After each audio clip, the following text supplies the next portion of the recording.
말씀을 들을 때 피곤하거나 곤비치 않게 하시고 똑똑히 들려지고 하나님의 뜻을 따라 살겠다는 우리의 다짐이 흔들리지 않도록 성령님 역사해 주옵소서. 연약한 정도 도구로만 쓰여지는 시간이 될 걸 믿고 예수님의 이름으로 감사 기도드립니다. 아멘.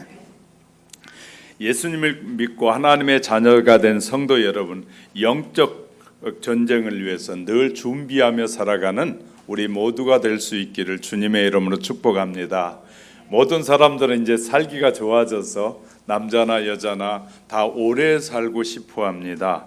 오래 살고 싶고 하고 또 행복하게 살고 싶어 하는데 어떻게 해야 행복하게 살고 잘 살 수 있을지 오늘의 말씀도 들으시면 아마 여러분에게 굉장한 도움이 되리라고 생각합니다.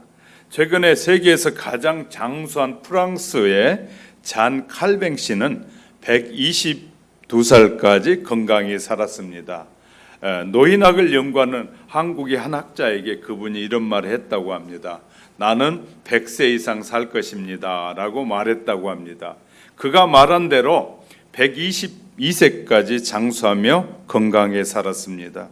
우리나라에서도 장수한 가정이라면 윤보선 전 대통령의 가정이라고 말하더라고요.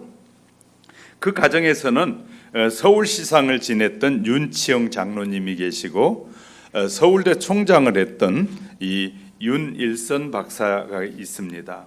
그 가정에서 70세에 돌아가시면 요절했다라고 말하고 80세에 돌아가시면 일찍 죽은 것이다 라고 말한답니다. 그 집안에서는. 그리고 90이 넘어야 돌아가시면 수명을 다했다라고 말한다고 합니다. 그의 가정에 장수 비결이 있는데 장수 비결이 두 가지가 있다라고 그 가정에서 말하는데 첫 번째는 성경 말씀대로 부모님을 공경하는 것이다. 두 번째는 이 가족 간에 항상 험한 말을 하지 않고 서로 축복의 말을 하고 위로의 말을 하고 격려의 말을 했다라고 말하고 있어요. 다시 말해 말 조심해야 된다. 우리 가정에서 부정적인 말과 이 긍정적인 말이 있잖아요. 이 부정적인 말을 많이 하면 부정적인 역사가 일어나고 긍정의 말을 많이 하면 긍정의 일이 일어나고 믿음의 말을 많이 하면 믿음의 역사가 일어나게 될 줄 믿습니다. 오늘 본문은 모세를 통해서 이스라엘 백성에게 이 하나님께서 주신 땅에서 어떻게 살아야 될 것인지, 하나님의 자녀가 된 백성들이 이 땅에서 어떻게 살아가야 할 길을 제시하고 있는 말씀이기도 합니다. 하나님께서 주신 땅에서 평생에 지켜야 할 규례와 법도가 전해지고 있다는 사실입니다. 구체적으로 예배하는 삶을 살아야 한다는 말이 이 속에 요구되어 있는 것입니다. 하나님의 자녀가 됐다면 반드시 예배하는 삶을 사는 것이 하나님의 자녀다라는 뜻이 여기에 담겨져 있기도 합니다. 그러면 그곳에서 드려지는 예배를 하나님이 기쁘시게 받으시겠다고 말씀하시면서 그 지역에서 어떤 모습의 우상이든지 섬기는 것을 뭐하지 말아야, 따르지 말아야 된다. 다시 말해 하나님을 섬기는 백성은 그 주위에 수많은 우상들이 있거든 그 우상을 다 무너뜨리고 파괴해버리면서 오직 하나님만을 섬기는 백성이 되어야 된다라고 말씀하고 있습니다. 모세가 약속한 그때도 신명기 34장 7절에 보면 모세가 죽을 때 나이 120세였으나 그의 눈이 흐리지 아니하였고 기력이 쇠하지 아니하였더라라고 말씀하고 있어요. 다시 말해 모세 나이가 120세가 됐음에도 불구하고 눈이 흐리지 않았고 기력이 쇠하지 않았다. 다시 말해 건강하게 살았다 그 말이에요. 우리가 건강하게 사는 비결이 있음을 우리에게 말해주고 있는 것입니다. 주님을 믿는 성도나 주님을 믿지 않는 모든 사람이 건강하게 장수하는 거 다 원해요. 그리고 평안하고 부귀영화를 누리며 살고 싶어 합니다. 그런데 우리가 장수하여 100세 또는 120세를 살아도 기억해야 할 것이 있는데 이 땅에서 아무리 장수하더라도 이 인생은 잠시 잠깐 살다가 없어지는 것이다. 수많은 부귀영화와 명예와 존귀를 얻었어도 사람이 죽으면 그 모든 것은 헛것이 돼버린다라고 우리에게 가르쳐주고 있습니다. 다시 말해 영혼의 시간에 비하면 우리의 인생은 너무 짧고 별 값어치가 크지 않는 것이다 라는 사실을 말하는 거예요. 우리의 인생은 너무나 짧은 이 점에 불과합니다. 사람이 살고 죽는 것이 어디까지나 하나님에게 달려있다. 하나님에게 달려있다. 그러나 이 땅에 오래 살든 짧게 살든 믿음으로 평안하게 살다가 우린 천국에 가는 것이 우리의 목표여야 된다. 다음 주로 다가온 추수감사절을 앞에 두고 우리에게 하나님께서 우리에게 말씀하신 감사하는 것은 장수와 부귀가 아니라 영원한 하나님을 믿고 의지하는 것 때문에 감사하지, 오래 살았으니까 돈을 많이 줬고 필요한 것을 하나님이 내게 많이 주셔서 감사한 것이 아니라 우리를 하나님의 자녀가 됐고 영원한 백성으로 천국을 우리에게 상속해 주신 것에 대한 감사여야 한다. 할렐루야. 우리가 하나님의 택하심을 받은 것에 감사해야지 모든 것이 많이 주어졌으므로 감사하는 감사는 올바른 감사가 아니라는 것입니다.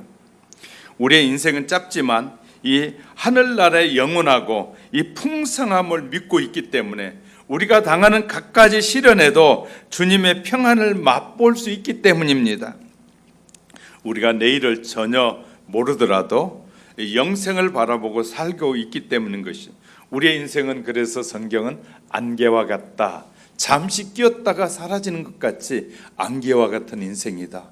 시간이 빨리 가는 것을 경험하기 시작하는 사람은 안개가 걷히는 것처럼 금방 인생이 변함을 보게 될 것입니다. 수십 년 살 것 같은 젊은이들의 이 교만함이 이 시간이 지나면 다 무너지는 것이에요. 왜냐하면 내가 건강하게 오래 살 것 같은 병 하나 앞에 다 무너져 버리잖아요. 코로나19라는 이 질병 앞에 모든 사람들이, 건강했던 사람도 무너지고 한번 걸리기만 하면 14일씩 전부 다 격리돼 버리고 나와 전혀 상관없이 그런 일이 일어나고 있잖아요.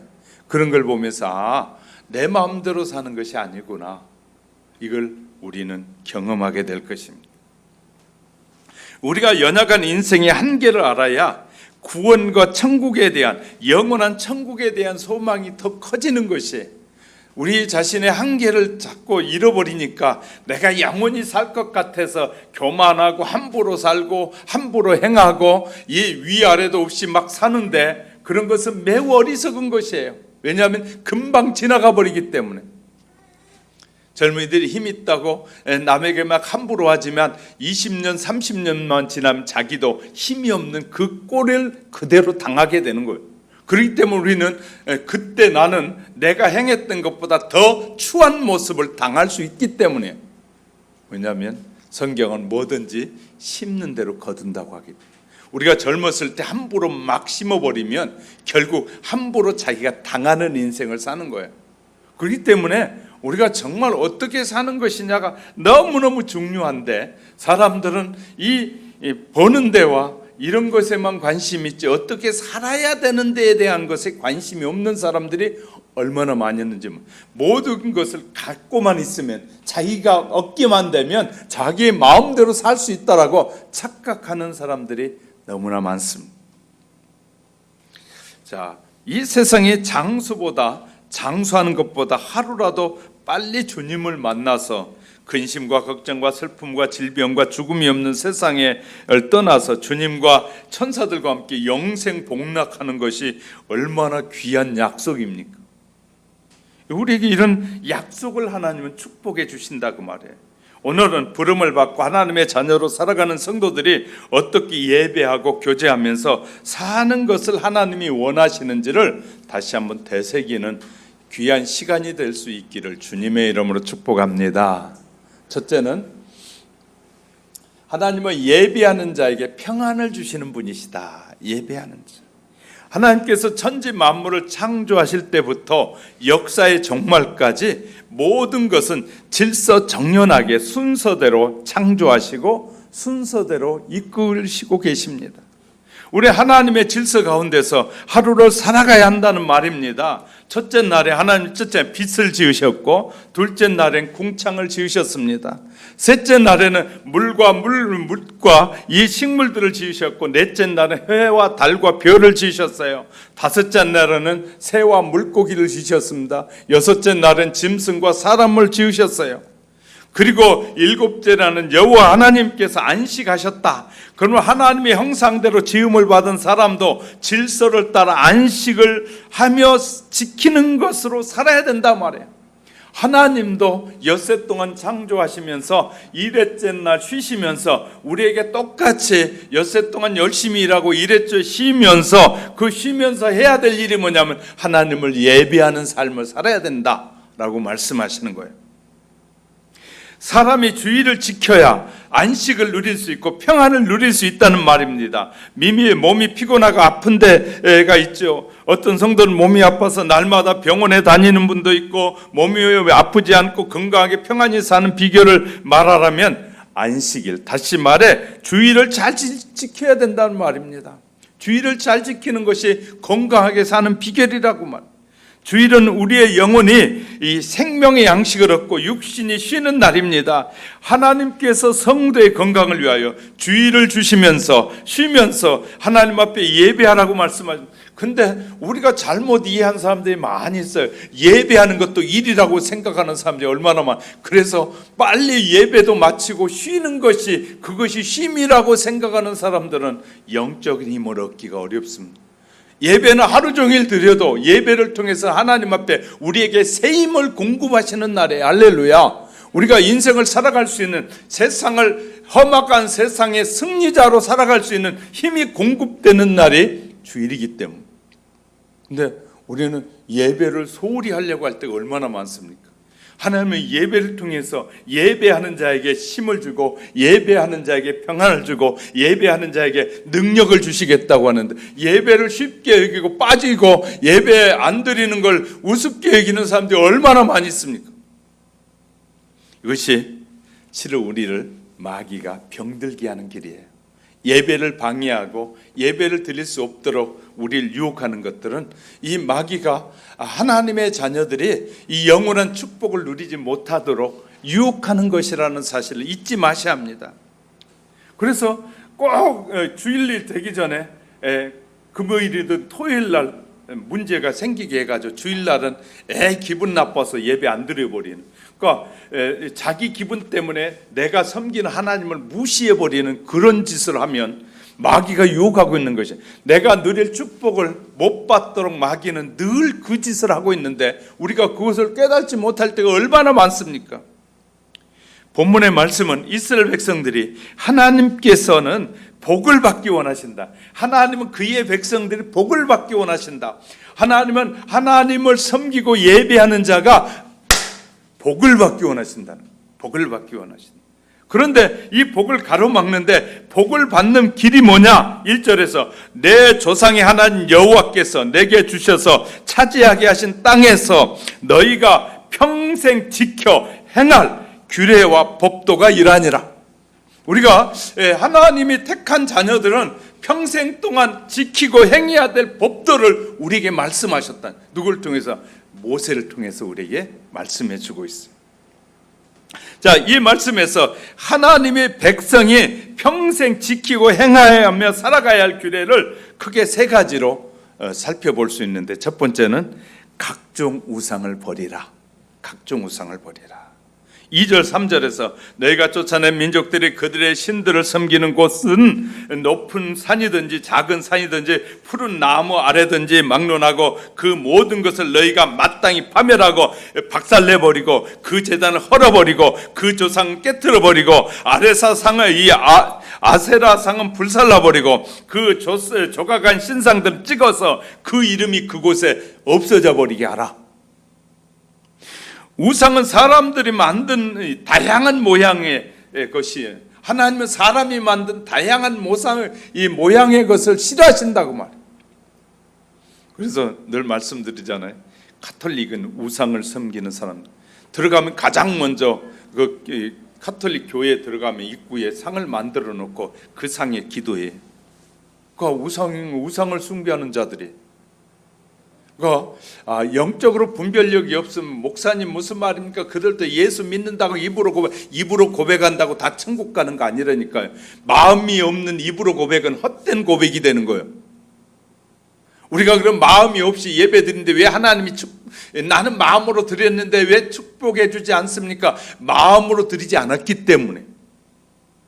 조건을 가지고 예배 드리는 것 하나님이 기뻐하시지 않는 조건은 벌써 하나님이 우리에게 감사할 조건 다 만들어 주셨다는 거예요. 우리를 부르신 그 자체만으로도 우리가 평생 감사해도 감사를 못 한다는 거예요. 할렐루야. 근데 또 다른 요구를 하면서 하나님 앞에 조건을 가지고 예배하기 때문에 수많은 사람들이 예배는 드리지만 하나님이 주시려는 그 축복을 놓치고 살아가게 되는 것이에요. 특별히 성도들이 우상을 사랑하면 하나님께서 진노하십니다. 이 사신 우상, 죽은 우상, 돈이나 명예나 뿐만 아니라 부모나 처자식이나 친구까지 하나님보다 자식을 더 사랑하면 하나님이 그 자식을 심판하시고 하나님보다 그 어떤 것을 사랑하시면 반드시 심판을 받는다는 것이에요. 아무리 예쁘고 아무리 저거 해도 엄하게 다스릴 땐 다스려서 하나님만 못하게 해야 된다는 거예요. 하나님만. 우리도 모르는 사이에 사람이 우상이 될 수 있고 특히 엄마들은 아들들이 우상이 될 때가 너무나 많아요.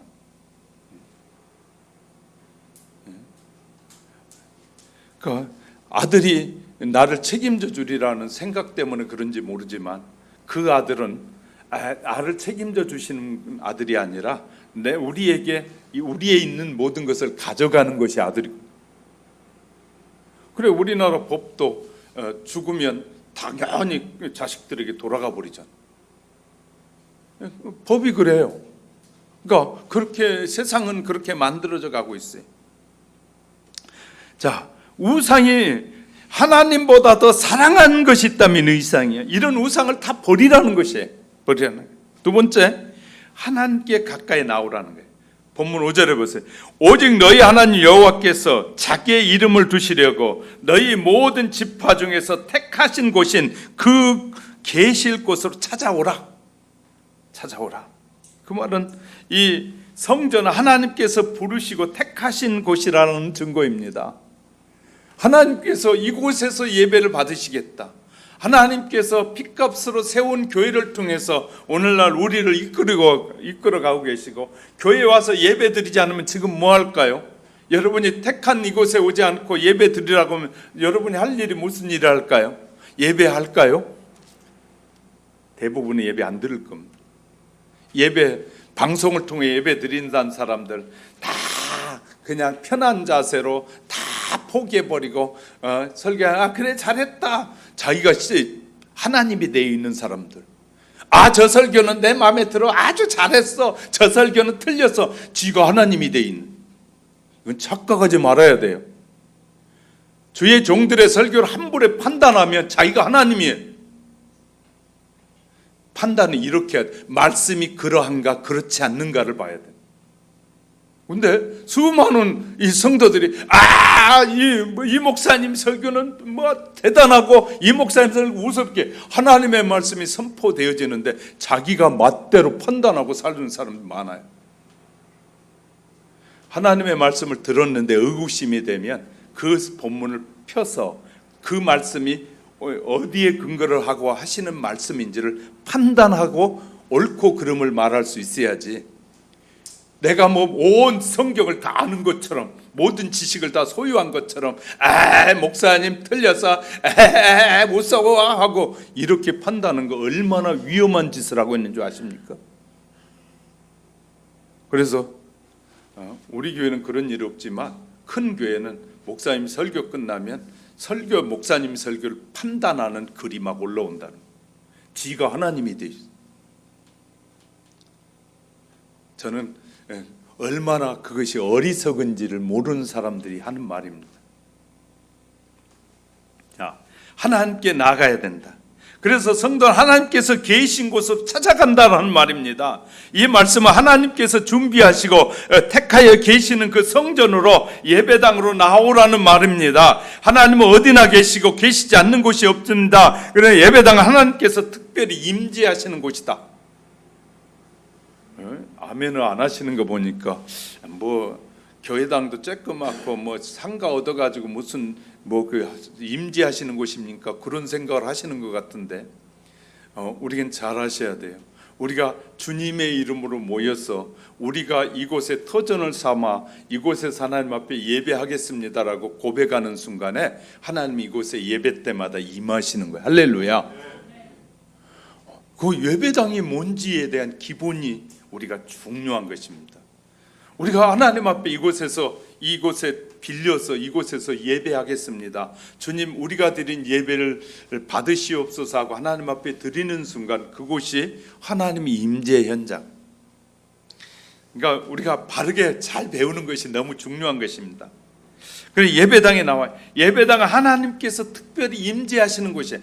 하나님은 어디에나 계시지만 하나님이 그 백성들이 모여 예배를 받으시는 곳이 임재하는 곳이다. 할렐루야.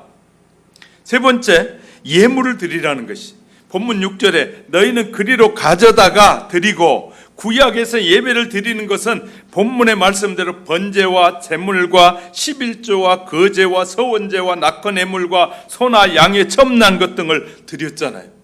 구약의 이 제사에서. 목록은 시대의 변화에 따라 달라졌지만 교회에서 정한 각종 예물을 드리는 것이 평생의 복을 받고 평강을 누리며 살아가는 비결이다. 이 사실을 우리에게 가르쳐주고 있습니다. 성도들의 개인과 가정의 축복을 드림으로 말미암아 받게 된다. 하나님은 우리에게 다 주셨어요. 실은 이 모든 것이 내 것인데, 하나님의 것인데 내가 너희에게 준 것을 그렇게 드림을 통해서 하나님이 주셨다라고 고백하는 것이다. 할렐루야. 그런 자는 하나님이 지속적으로 공급하신다는 거예요. 지속적으로 축복하신다는 거예요. 하나님은 우리에게 약속하시고 약속을 반드시 행하시는 분입니다. 우상의 제거는 하나님의 경배에 있어서 대전제입니다.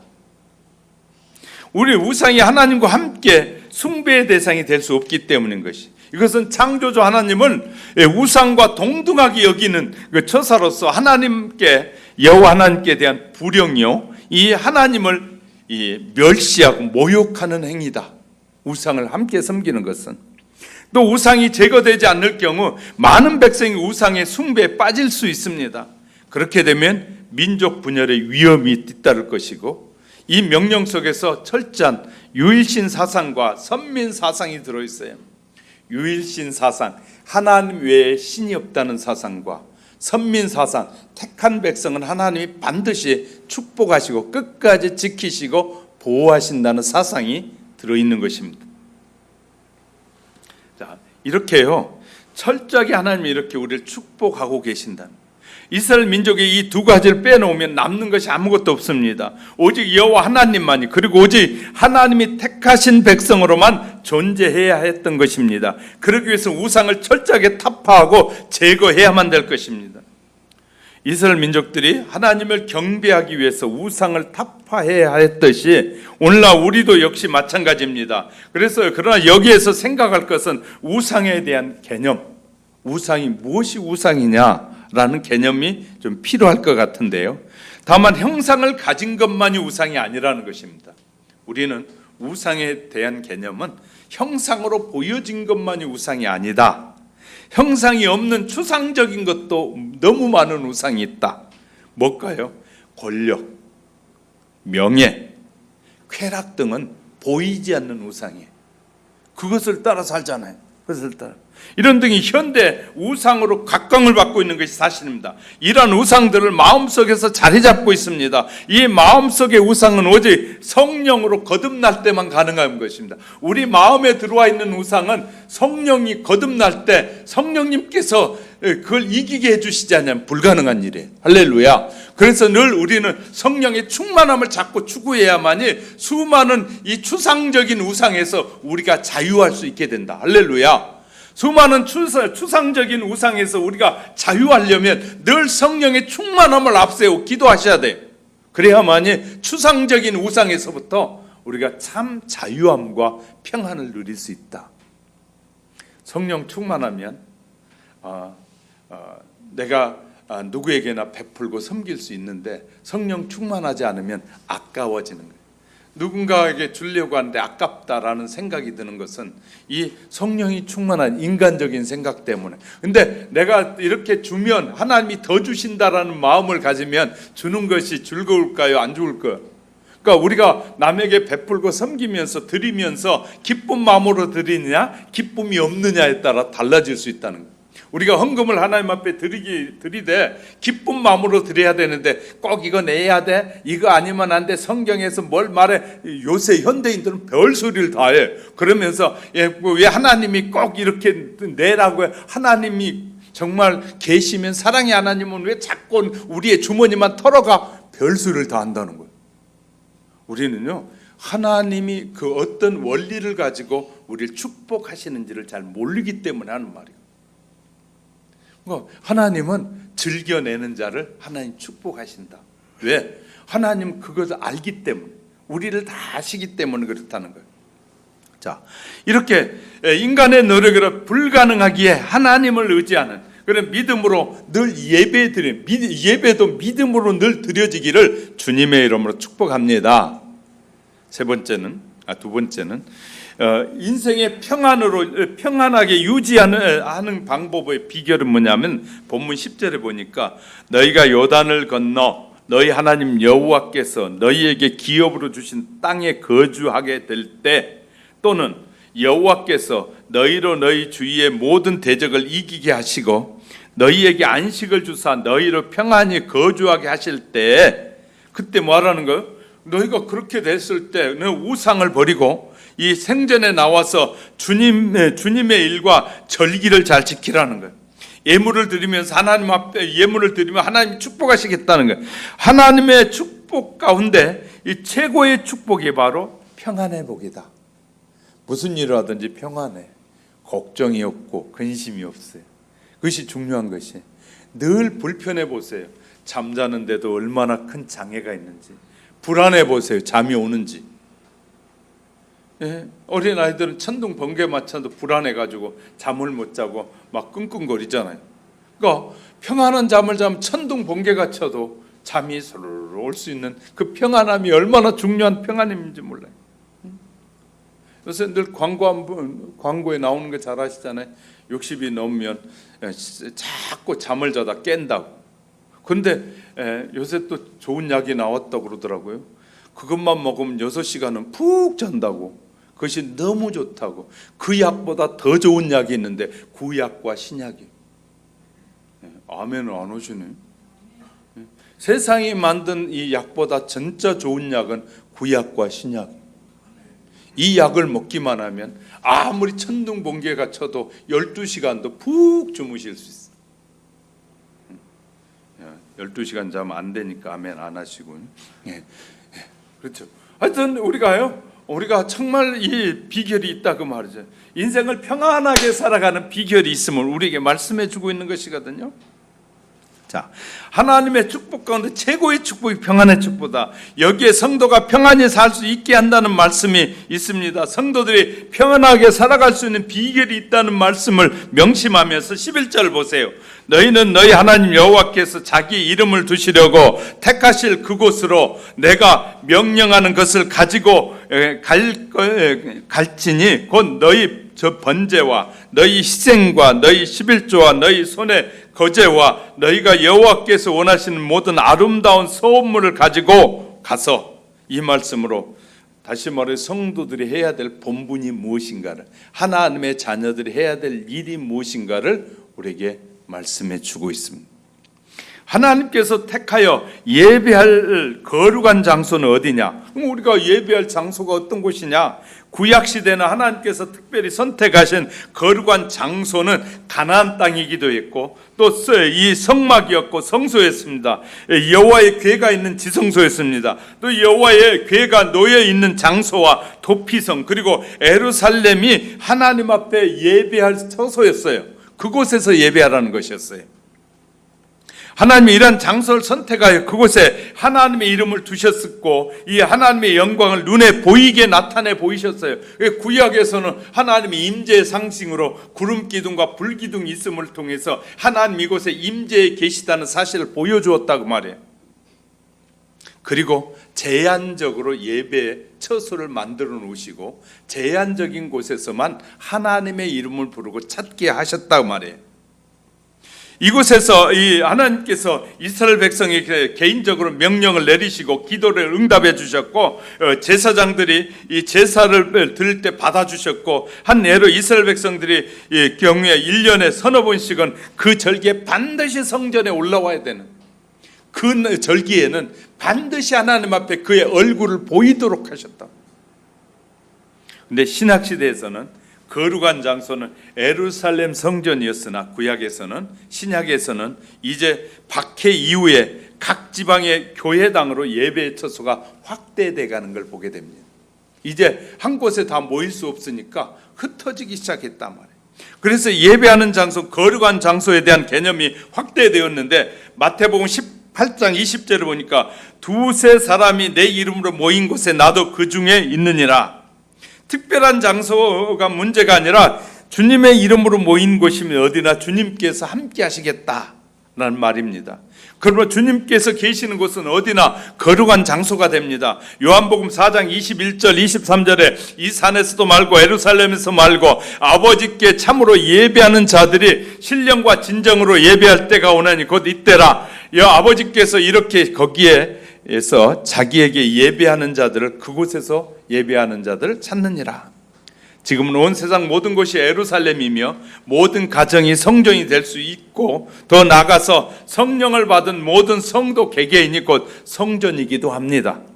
그리고 진정한 참된 성전은 예수 그리스도입니다. 할렐루야. 참된 성전. 그리고 이 교회는 하나님의 백성을 훈련하고 하나님의 백성답게 살아가도록 돕는 곳이 예배당입니다. 하나님의 자녀.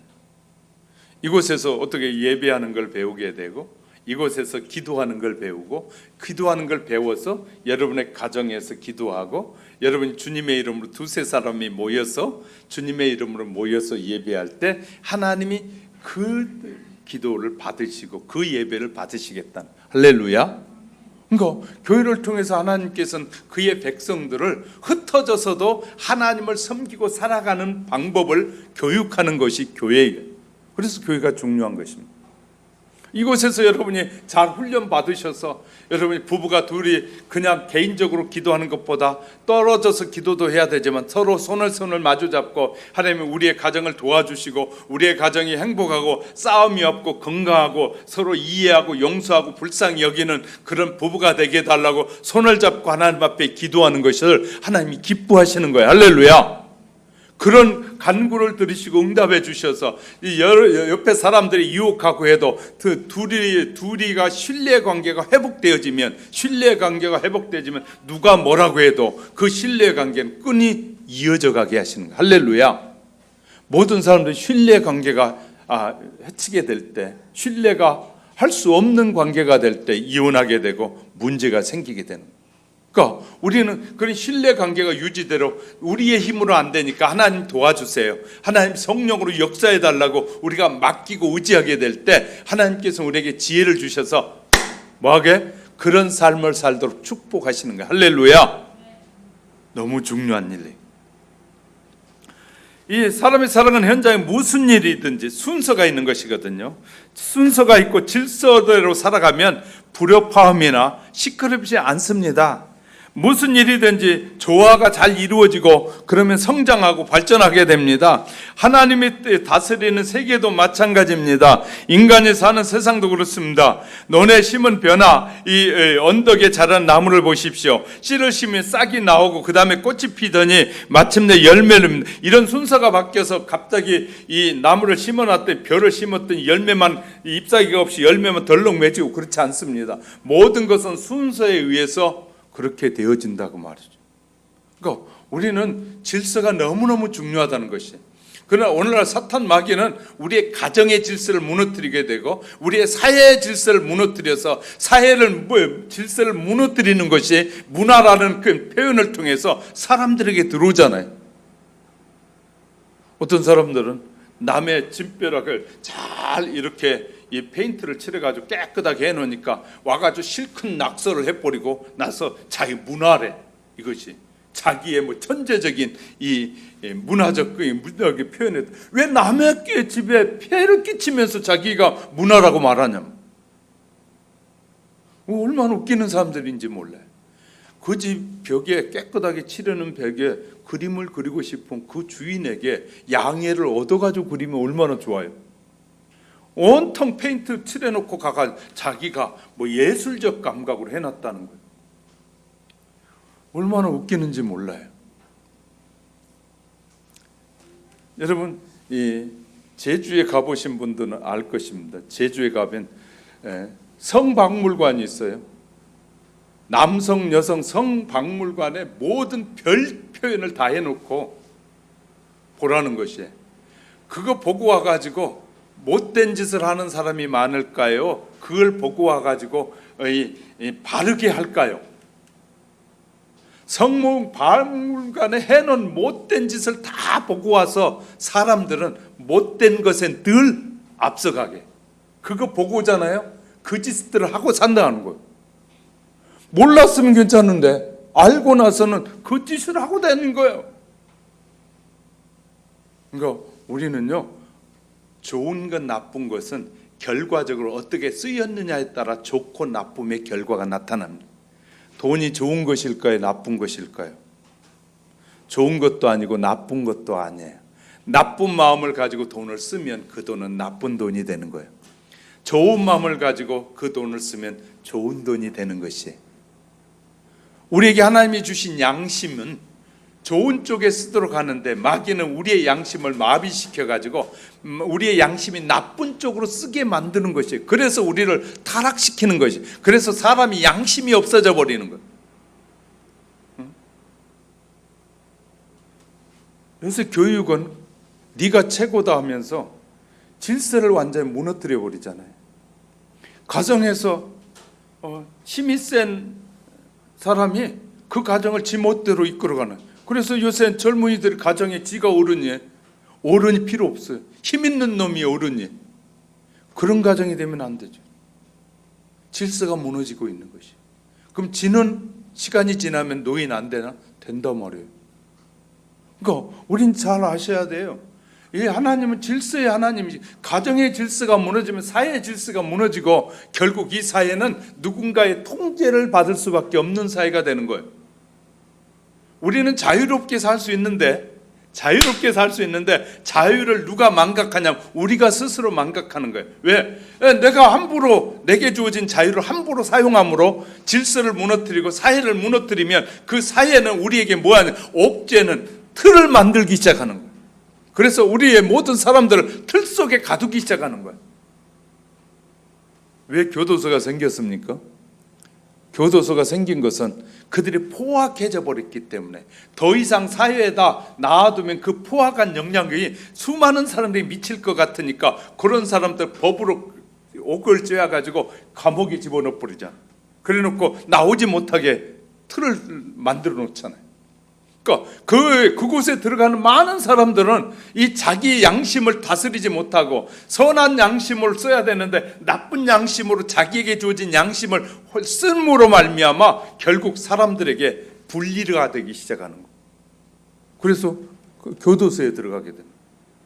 교도소 안에서 여러 사람이 어울려 사는데 그곳에도 적응을 못하는 사람은 그 다음에 들어가는 게 독방이라는 곳에 들어가게 돼요.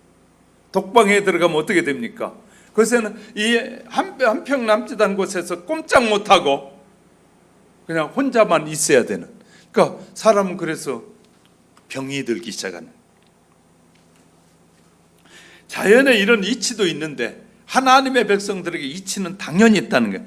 성도들 신앙생활의 가정에서도 마찬가지입니다. 무슨 일이 있어도 주의를 빼먹지 말아야 됩니다. 제대로 주의를 잘 지켜야 돼요. 11조는 정확하게 드려야 합니다. 습관처럼 날마다 기도하고 힘 주시는 대로 이 봉사하고 절기를 잘 지키면서 살아가는 것이 필요하다는 거예요. 절기를 지키면서 사는 거예요. 그럼 우리는 우선 하나님이 여러분에게 심령이 평안함을 찾아오게 될 것이고 이 삶의 기쁨이 생깁니다.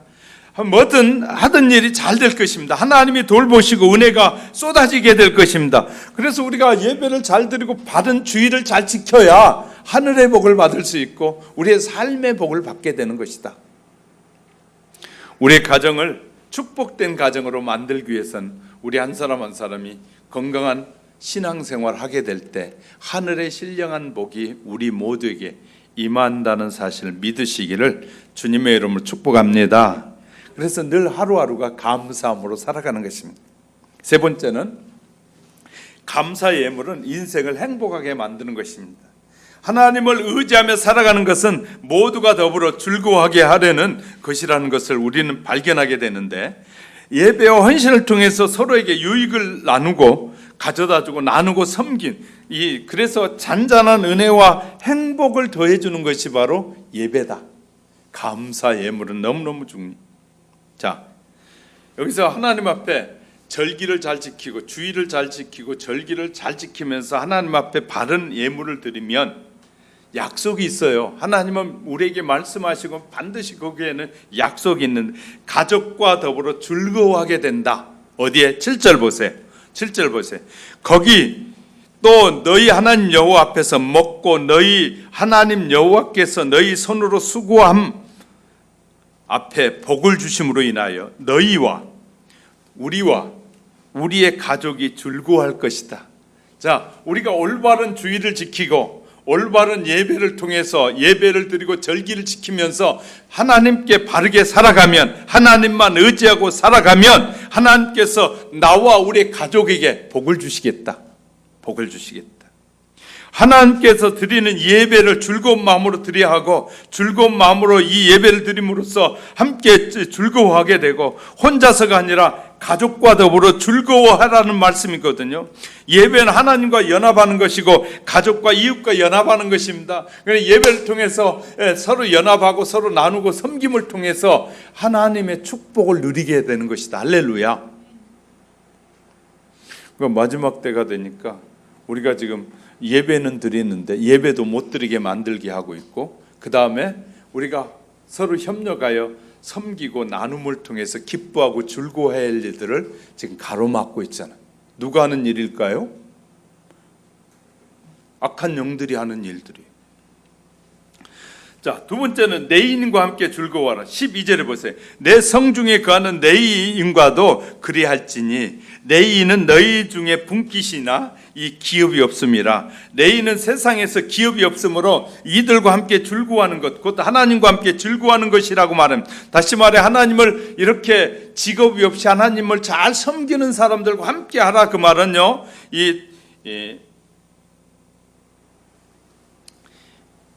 요즘으로 말하면 지도자들과 교회 리더들과 지도자들과 함께 즐거워하라는 거예요. 함께 즐거워하라. 그래서 사도 바울은 이 갈라디아 성도들에게 권면하면서 갈라디아서 6장 6절에 보면 가르침을 받는 자는 말씀을 가르치는 자와 모든 좋은 것을 함께 하고라고 했습니다.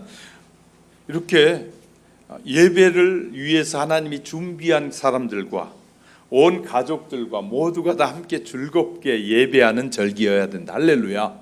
예배여야 된다는 것입니다. 하나님의 부르심으로 예수 그리스도를 구주로 믿는 사람들은 모든 아름다운 예물을 신령과 진정으로 드려야 됩니다. 정성을 다해 드려야 한다는 말입니다. 특별히 11조를 준비해 드려야 된다는, 11조는 대충 하는 것이 아닙니다. 하나님 앞에 예물은 준비해 드려야 된다는 거예요. 생활 속에 진실한 감사와 예물을 드려야 한다는 거예요. 헌신하는 마음과 사랑을 담아 드려야 된다. 그러면 그게 바로 하나님이 받으시는 아벨의 제사가 되는 것입니다. 하나님의 받으시는 아벨의 제사, 똑같이 제사를 드렸는데 이 가인의 제사는 하나님이 받으시지 않는 것이에요. 우리가 정성을 다해서 드리게 될 때, 정확하여 구별하여 하나님 앞에 준비하여 드리게 될 때 이것이 하나님이 받으시는 향기로운 제사가 됩니다. 성도는 찬송합니다. 찬송가 211장 이렇게 나오죠. 값비싼 향유를 주께 드린 막달라 마리아 본받아서 향기로운 산제물 주님께 바치리 사랑의 주내 주님께. 이렇게 향기로운 예물이 되도록 뭐 해야 된다? 준비해야 된다. 이렇게 드리면 우리가 행복해진다는 거예요. 이렇게 정성껏 주님께 드리는 평안함과 즐거움이 축복이 내려온다. 드리면. 자, 12절에서 너희와 너희 자녀와 노비와 함께 너희 하나님 여호와 앞에 즐거워할 것이요. 이 말씀에 이 즐거움이 있는데 행복이 있습니다. 여기에서 성도들 혼자만 즐겁고 행복한 날이 아니라 성도들과 자녀들이 즐거워지고 행복해진다는, 절기를 지키면 정성을 다해 드리면 여러분이 잘되고 자녀가 잘되고 즐거워하고 행복해진다는 말이거든요. 이렇게 하나님은 우리가 정성을 다해 올바른 예배가 드려지게 될 때 하나님은 우리뿐만 아니라 자녀들이 행복해진다는 거예요. 부모들은 자녀가 불행해지면 부모는 평생 죽을 때까지 마음이 불편한 것이거든요. 근데 부모가 잘 하나님을 섬겨서 바르게 살면 그 자녀들까지도 하나님 계속해서 축복해 주신다는. 왜? 자녀들은 그런 부모를 본받아 그 하나님을 섬기기 때문에. 할렐루야. 다음 주는 금년에 매추절을 지키게 됩니다. 코로나로 인해서 우리 주위를 살펴보면 그렇게 행복하거나 그런 환경과 여건은 전혀 보이지 않습니다. 그럼에도 불구하고 우리가 절기를 잘 지키면 하나님께서 받으시고 축복이, 평안함이, 행복이 우리에게 넘치게 됨을 약속하고 있는 것입니다. 하나님께서 사방에 있는 모든 대적을 에게 이기게 하시겠다고 본문 10절에 보면 이렇게 나와 있어요. 너희 주위의 모든 대적을 이기게 하시고 질병도 이기고 대적도 이기고 수많은 것들을 이기도록 하나님이 하시겠다네. 할렐루야. 뭐 하는 사람은 신령과 진정으로 예배하는 자들, 다시 말해 절기를 잘 지키고 바르게 섬기는 자들에게는. 그리고 10절 또 하반절에 보면 이 평안이 거주하게 하신다. 우리를 이기게 할 뿐만 아니라 편안히 이렇게 막 요란한 세상 속에서도 평안을 누리게 하시겠다는. 할렐루야. 얼마나 이 세상에 어떤 사람들 죽을까 봐 얼마나 겁을 많이 냅니까? 근데 우리는 주님을 믿으니까 그런지 전혀 죽음이 걱정이 안 되고요. 오늘 살든 내일 주님이 부른다고 해도 전혀 걱정이 안 되는 거예요. 수많은 사람들 죽을까 봐 막 놀래가지고 난리 걸치는데 우리는 전혀 걱정이 안 돼요. 왜? 하나님이 우리를 위해서 예비해 놓은 집이 있고, 질병이 우리를 죽인다고 할 때 하나님이 우리를 다시 살리신다고 하는 약속을 믿기 때문에 우리는 두려워하거나 염려할 이유가 전혀 없게 되는 것이에요. 자, 이것이 평안이고 행복입니다. 여기에 진정한 영혼과 육신의 평안함이 있습니다. 진정한 평안함을 기대하는 성도들은 주의를 잘 지켜야 되고 절기대로 지키고 이 향기로운 예물을 드리는 성도가 되는 역사만 있기를 우리는 기도하셔야 돼. 하나님, 이런 절기가 오면 하나님 감사합니다. 내게 새로운 절기를 또 맞이하고 내가 하나님을 섬길 수 있는 기회를 주심을 감사합니다. 이런 마음으로 절기에 나오라는, 예배에 나오라는 거. 할렐루야. 그런 마음으로 하나님, 이렇게 빨리 지나서 또 예배 드려서 감사합니다. 어떤 사람은 부정적인 사람, 이렇게 주일이 빨리 오냐? 그런데 믿음의 사람은 이렇게 빨리 하나님 예배할 수 있어서 감사합니다. 그렇게 우리 하영교회 성도 여러분 되시기를 주의 이름으로 축복합니다. 늘 주일이 기다려지길 주의 이름으로 축복합니다. 예배가 기다려지길 바랍니다. 예배가 길어지길 바랍니다. 예배가 길어지면 뭐 딴소리 하나요? 하나님 말씀을 가르치는 것밖에 더 있겠어요? 그래야 되는데 여러분의 마음에 예배가 짧았으면 좋겠다. 빨리 예배 마치고 쉬어야지. 예배 마치고 빨리 가 딴짓 해야지. 그런 생각이 있다면 그 예배는 이 하나님이 기뻐 받으신 예배가 아닐 수 있다 그 말이에요. 우린 기억하셔야 됩니다. 예배는 드리지만 마음은 다른 곳에 있는 사람, 그 예배는 하나님 앞에 기뻐 받은, 하나님이 조금은 인정하실 줄 모르지만 기뻐 받으시는 예배는 안 될 수 있다라는 사실을 기억하셔야 됩니다.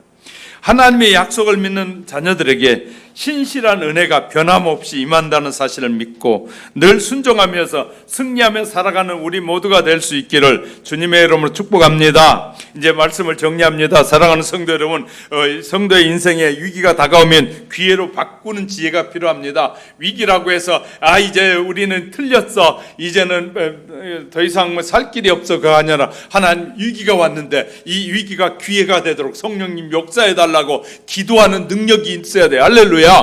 이런 위기 때 여러분이 더 집에서 하나님 우리 가정이 살 수 있게 도와주세요. 세상은 아무리 힘들어도 하나님이 도와주시면 우리의 가정은 든든하게 평안하게 세워갈 걸 믿습니다라는 고백이 있는 그곳에 하나님이 역사해 주실 거예요. 할렐루야. 그래서 여러분의 가정에서 찬양하고 기도하면서 하나님 주의 약속을 우리의 믿기에 우리의 가정을 지켜주옵소서, 수많은 환경에서 우리를 보호해 주시옵소서, 감당하게 해주옵소서 라고 기도하면 하나님이 그런 자녀들에게 은혜를 주실 걸 믿습니다. 우리는 그런 하나님의 자녀가 되기 위해, 그러면 교회 와서 여러분 훈련 받은 것이 여러분의 삶 속에서 벌써 이루어져 가고 있는 것이, 할렐루야, 그것이 하나님의 자녀의 삶이에요. 사랑하는 성도 여러분, 금년 매추설로 잘 준비함으로 즐거운 마음으로 감사한 마음으로 하나님 앞에 드리고 또 하나님이 변함없으신 약속이 우리에게 충만히 임할 줄 믿고 우리가 또 절기도 잘 준비하고 또 주일을 준비하는 지혜로운 하나님의 사람들이 다 되시기를 주님의 이름으로 축복합니다. 축복합니다. 기도하겠습니다. 고마우신 아버지 하나님 은혜를 감사합니다. 우리 사랑하는